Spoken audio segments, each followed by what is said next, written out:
Magandang araw po ulit sa inyong lahat at welcome po ulit sa aking channel. Sa video po natin ngayon ay isi-share ko lang po sa inyo itong aking mga alagang bougainvillea na bagong trim ko bago sila pick upin nung nakabili sa kanila. Bali ito ay nakatanim dito sa garden ni Mike Dayapan. Mga 4 years na rin silang nakatanim dito more or less. At ito po ay galing sa bagong hunt nung binili ko sa kanya.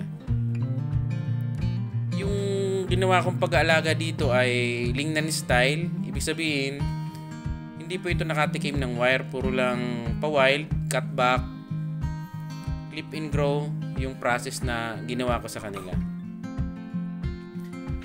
Ngayon ipapakita ko po sa inyo yung resulta nung ginawa kong pag-aalaga sa kanila. Tara po, samahan niyo po ulit ako.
Yun lang po para sa video natin ngayon. Sana po ay nag-enjoy kayo sa panunood.